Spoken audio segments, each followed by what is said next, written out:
Evolución de los cascos, capítulo 1. Agradecido por tu presencia, te doy la bienvenida.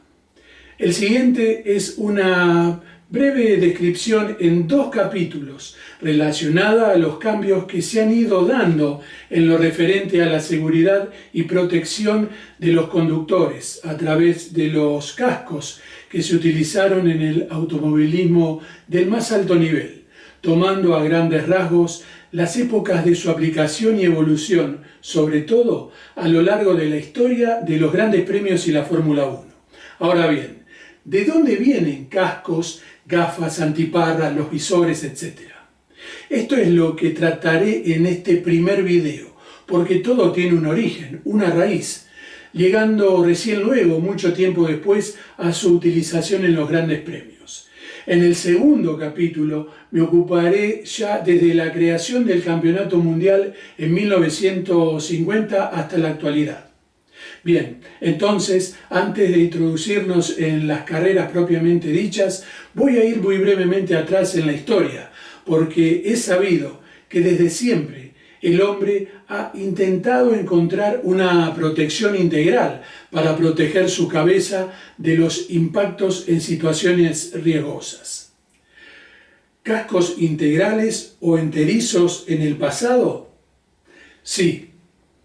Como en este casco corintio, realizado en bronce, que data del siglo VII a.C., un genuino casco integral o enterizo, denominado así, ya que cubre prácticamente toda la cabeza y gran parte del rostro. Observando el casco corintio y el de esta imagen, un casco mandaloriano basado en el del personaje Boba Fett de 1977 de la saga Star Wars de George Lucas, quedan entonces 2 alternativas. O el de hace 28 siglos estaba adelantado a su tiempo en el diseño, o quien proyectó tuvo una muy poca y pobre imaginación. Pero volviendo a la realidad, a través del tiempo se evolucionó en las aleaciones disponibles para mejorar la dureza y resistencia de los metales con que estaban realizados, buscando que sean más seguros, es decir, los integrales o enterizos, pero que durante muchos siglos, fisonómicamente, poco habían cambiado. Tal cual como aproximadamente 1000 años después, los yelmos que llevaban en sus cabezas los caballeros de los torneos del medioevo, dejando apenas una limitada rendija libre para la visión. Las primeras aplicaciones en la competición sobre finales del siglo XIX justamente fueron sobre todo para los ojos, a través de las gafas o antiparras. Tienen su origen en los pueblos habitantes de América y Asia, lindantes con el Ártico. Según los registros más antiguos datan del siglo XIII, con el objetivo, sobre todo, de protegerse de los efectos negativos de la luz solar. Los hacían de hueso, del cuero curtido a la grasa, de variados animales, de corteza de abedul, etc. A mediados del siglo XIX, el inglés Alexander Parkes crea el primer plástico artificial. Relacionado con el celuloide, este material realizado en láminas transparentes fue luego utilizado para suplantar al vidrio y a la mica. Así aparecen las primeras gafas o antiparras de protección fabricadas para tal fin, que fueron las de los exploradores del Ártico, precisamente las optimizadas a partir de las creadas por los inuits que acabamos de ver, y a partir de estas, como la de la foto, fueron luego las utilizadas en el automovilismo. Quisiera aclarar que más allá de los primeros cascos manufacturados de protección civil y seguridad, como el de cuero, fieltro duro y relleno en algodón de Edward Dickinson Bullard a partir del nacimiento del siglo XX, o el primero de acero creado por el escritor Franz Kafka en el año 1912, aquí hablaré de los direccionados o derivados al deporte motor en general, porque prácticamente desde sus orígenes, este tipo de competición conlleva un riesgo totalmente lógico y aunque, como ya vimos, se utilizó primero la protección de los ojos, el mayor riesgo era concerniente a las consecuencias que pudiera producir un impacto en la cabeza. tan o peores consecuencias que las que podría ocasionar un accidente en una carrera hípica de esquí o hasta de bicicletas, como muestran estas imágenes de hace aproximadamente un siglo. Con la aparición de las competencias de autos y motos, resulta algo contradictorio que, principalmente en el automovilismo, y de hecho no tanto en el motociclismo, la utilización de protecciones concretas y fácticas de la cabeza de sus tripulantes haya tardado mucho tiempo en aplicarse. Se afirma que Gottlieb Daimler, cuando construyó en 1885 lo que muchos aseguran que se trató de la primera motocicleta, incluía este protector para la cabeza del conductor. Sería este el primer antecedente de protección de la cabeza en la historia del transporte mecanizado, puesto que quienes adquirieron esta especie de bicicleta con motor de combustión interna rápidamente estuvieron prestos a correr carreras entre sí. Como en esta imagen de 1905, que corresponde al francés Henri Cizac, un célebre ciclista devenido en motociclista, sobre su moto Peugeot.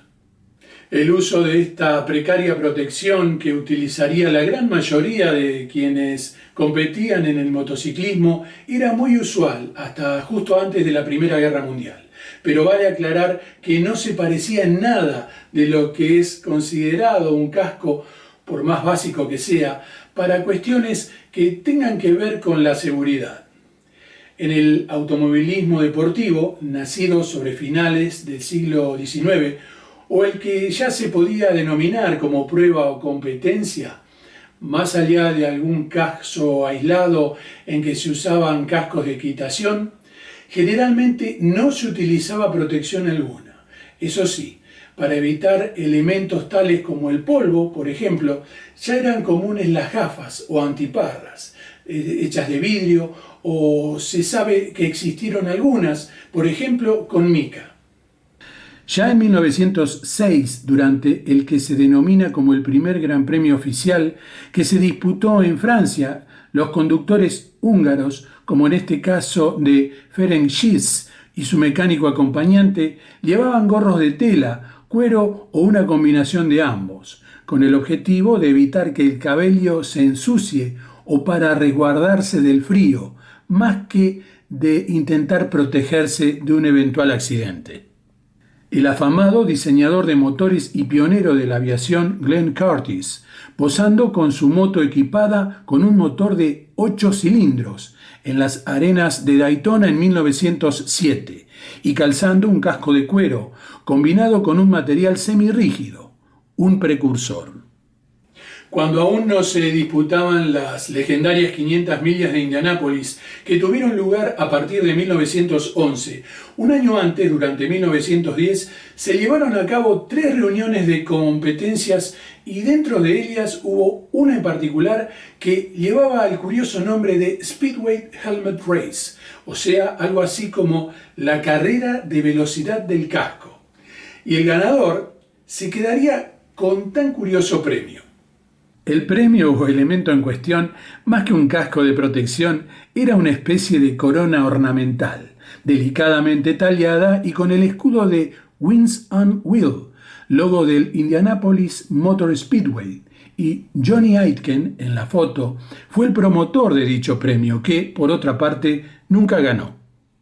En lo que concierne al automovilismo deportivo entonces, las primeras décadas del siglo XX mostraron pocos cambios al respecto en lo referente a las protecciones que se utilizaron para la cabeza, las cuales incluían un sinnúmero de variantes fisonómicas para ser utilizadas en las carreras. Sobre todo en Estados Unidos, las que provenían del llamado fútbol americano, que en su mayoría eran en cueros de distinta flexibilidad, con refuerzos en alambre. Como este del suizo estadounidense Louis-Joseph Chevrolet, que incluye cobertura para las orejas y forrado con el mismo tipo de fieltro del abrigo. En este caso, 1911, una variante en donde se utiliza una especie de capucha en cuero ceñido, que cubre toda la cabeza de Harry Grant y su efusivo mecánico acompañante. Fisonómicamente hablando, es como si se tratara del personaje Ave Sapien de la película Hellboy de hace algunos años. Y ya que estamos con el país del norte de América, dos hombres, uno de ellos llamado Eddie Rickenbacker, reconocido en el deporte motor de la época y luego as de la aviación en la Primera Guerra Mundial. El otro, menos conocido, llamado Fred McCarthy, su acompañante en las carreras. Hombre de muchos conocimientos técnicos, fue quien ideó de una forma tan personal como artesanal un casco que incluía un dispositivo intercomunicador en 1914. Veamos la foto. Ambos llevaban cascos, antiparras y máscaras, en donde se han acoplado dos tubos flexibles, uno conectado a la oreja y otro a la boca, con el fin de comunicarse entre ellos, mientras comandaban su Peugeot. Literalmente, se trató del primer sistema de intercomunicación en el automovilismo deportivo. Y cualquier parecido fisonómico con la ficción cinematográfica o con la realidad concreta de la Fórmula 1 de un siglo después es simple casualidad, o al menos déjame suponerlo. Haciendo a un lado estas curiosas y llamativas analogías fisonómicas que acabamos de ver y siguiendo con el tema seguridad, en el motociclismo resultaría bastante distinto a las carreras de autos. Porque en Gran Bretaña un doctor llamado Eric Garner había caído en cuenta que las lesiones en la cabeza eran muy numerosas para las motociclistas. De tal manera que contactó a un tal Charles Mouse para que le diseñe y fabrique un casco con materiales conjuntos, tales como una resistente goma laca orgánica, procedente de un insecto originario de Asia, llamado justamente Kerria laca, y otros componentes como la lona embebida en elementos químicos, todo esto con el objetivo de hacerlo lo más resistente posible para soportar golpes a los que de hecho se seguía muy expuesto. Una imagen en Isla de Man, edición de 1914, de esta tradicional prueba motociclística, un hito importantísimo en la historia de la aplicación de los cascos en la competición. Obsérvese cómo prácticamente todos los conductores están con cascos en sus cabezas. El doctor Gardner había logrado que la Auto Cycle Union hiciera obligatorio el uso del casco en las competencias del Thoris Trophy, como vimos en la foto a partir del año 14. Un gran paso a nivel institucional, justamente durante ese año. Comenzaba la Primera Guerra Mundial y sería lógico pensar que las fuerzas aéreas de las distintas potencias intervinientes pudieran disponer de elementos más o menos igualmente avanzados en lo referente a la protección de la cabeza. Pero no fue del todo así. En 1912, en una escuela de vuelo de Inglaterra, W.T. Warren hace la demostración de la resistencia de su llamado casco de seguridad. Se trataba de un casco de cuero acolchado con crin de caballo y una serie de resortes de acero. En 1914 tuvo una estructura de corcho y una serie de ranuras de ventilación, al tiempo que Warren lo hace comercializar por Touch & Co., además de que Curtiss adquiere la patente. La Oficina de Guerra Británica participa en algunas modificaciones. Como se observa en el gráfico de la izquierda, se elimina la crin, se aplican tiras de acero remachadas y ahora lo circunda una banda de metal. Después se le agregó goma espuma. Al lado, un piloto con uno de los 50 cascos que recibió la Escuela Central de Vuelo en 1916. Exceptuando este caso puntual, los casos que ofrecían al menos una cierta seguridad fueron extremadamente escasos y hasta raros durante la Primera Guerra Mundial. Por ejemplo, en esta imagen se puede apreciar a Manfred von Richthofen, el célebre Barón Rojo, quien a pesar de perder la vida en dicha contienda resultaría el máximo as de la llamada Gran Guerra, con un gorro de cuero, aunque revestido interiormente con piel, no muy distinto a los utilizados, salvo honrosas excepciones, por la mayoría de los conductores en el deporte motor.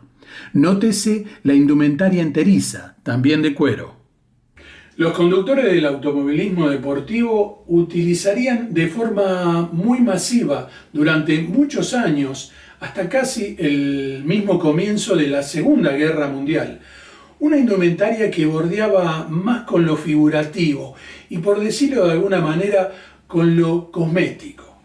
Enfundados en monos u overoles a la usanza de los mecánicos, pero a diferencia de estos, que eran en colores pálidos u oscuros, los que ellos calzaban o utilizaban eran impecables e inmaculados, generalmente en colores claros como el blanco, acompañados de delgadas gorras o capuchas ajustadas con tiras y hebillas a la barbilla por debajo de la mandíbula, en materiales más bien delicados que prácticos y protectores, como por ejemplo suaves sedas o finos cueros. El estadounidense Earl Cooper, triple campeón nacional en la década del 10 en su país, nos muestra esa indumentaria tipo, tan masiva por tantos años, sobre todo con lo que tiene que ver con la cabeza del conductor, y que no respondía siquiera mínimamente a la búsqueda de protección. Claro que había muy puntuales excepciones, tanto en América como en Europa, como en este caso el monegasco Louis Gigon sobre finales de los 20, con casco rígido de material prensado y cubierto en cuero. Tomado de un participante de una competencia de autos sport de la década del 20, una foto sin data confirmada, sobre una cobertura que cubre toda la cabeza y muy posiblemente de cuero, un visor envolvente que enmarca lo que tal vez sean capas de celuloide transparente o algún tipo de precursor termoplástico. Justamente el material llamado comúnmente plexiglas evoluciona y comienza a ser comercializado de forma masiva a mediados de la década del 30. El sangre azul Earl Howe a la izquierda, aquí en 1931, no solo con casco, sino con una de las primeras viseras, y nuevamente Louis Gigon, que ahora abandonaba el casco con el que lo vimos anteriormente, volviendo a la gorra entelada. Eso de utilizar un casco en vez de la delgada gorra queda claro que el propio monegasco lo hizo con intermitencias, ignorando de mi parte cuál fue el motivo. Pero ya que también estamos con Howe, veamos cuál era el que usaba. Aquí más en detalle el tipo de casco de Howe, uno de los precursores en la utilización del casco de polo y también con el agregado de una visera transparente en plexiglas, aun cuando este nombre comercial fuera creado tiempo después de que él lo empleara por primera vez. Aunque de forma muy aislada, la introducción del plexiglas como complemento de los cascos daba la opción de suplantar a las gafas o antiparras convencionales. Fuera de los grandes premios europeos, en continente americano, por ejemplo, y sobre todo en el automovilismo estadounidense, se venían utilizando más asiduamente los cascos en vez de las simples gorras de tela o cuero. Un tipo de casco era el que provenía del motociclismo y recién en 1935 fue cuando se hizo obligatorio utilizar alguna protección para la cabeza. Como el Cromwell, disponible en el mercado a principios de los 30. Justamente esta imagen muestra a Floyd Roberts, ganador de las Indy 500 por esos años, que incluía protecciones con buen espesor para las orejas, habiendo una opción con visera de plexiglas. El teniente coronel Alfred Thomas Garner utiliza en 1937 por primera vez en la competición automovilística de alto nivel, en este caso sobre un monoplaza Casa Record MG K3 Magnet, un casco realizado en lana de vidrio reforzada. El llamado fiberglass o fibra de vidrio lo desarrolla James Slater sobre finales de la década del 30, pero ya estaba haciendo experimentos y pruebas con un método de producción de lana de vidrio desde 1933. Bajo este método es que Edward John Glaser se lo provee al teniente coronel Gardner. Se llega así a la época previa a la Segunda Guerra Mundial, donde la gran mayoría de los pilotos de aviones se servían de cascos no muy diferentes a los usados por la mayoría de los conductores de grandes premios en Europa. Prácticamente como el que se ve en esta foto del coronel Don Blakesley en la cabina de su Mustang P-51D durante el año 1944. A pesar de que la célebre empresa Bullard aplica la fibra de vidrio con nervaduras y resistente al calor en el mercado civil en 1940, que incluía suspensor, sin embargo, no existe reglamentación uniforme alguna que indicara de forma universal la obligatoriedad en el uso del casco en las competencias. Pero justamente luego de la contienda mundial, en Indianápolis, por ejemplo, las normas se ponen cada vez más firmes al respecto, pasando a los cascos de diferente tipo, pero que ofrezcan, aunque sea, una protección mínima. El gran conductor alemán Rudolf Caracciola, en el ocaso de su extraordinaria carrera deportiva, prueba suerte en la edición de Indianápolis de 1946. Veamos la foto. A Rudy le sugirieron que utilice un casco. El equipo le proveyó de 2 o 3, pero él quiso usar uno algo, digamos, curioso. Se trataba de un casco de hockey sobre hielo. Por increíble que parezca, esta imposición le salvó la vida a Caracciola, porque se supone que fue un pájaro lo que impactó un sector de su cabeza y rostro mientras realizaba prácticas en el mítico óvalo. Y aunque estuvo en coma, se recuperó de dicho accidente. Mientras tanto, en los grandes premios europeos, fue recién en 1948 cuando, a raíz de la muerte de Achille Varzi, debido a un vuelco a baja velocidad, el ente rector del automovilismo deportivo de entonces comenzó una campaña que llevaría cierto tiempo para que la utilización del casco sea obligatoria por normativa. Una combinación extraña, probada en 1949 por Juan Manuel Fangio, compuesta por un visor envolvente de plexiglás oscuro sobre la clásica gorra de tela de aquellos años. Nos vemos en el próximo capítulo, donde observaremos la evolución de los cascos desde la creación del Campeonato Mundial en 1950 hasta nuestros días.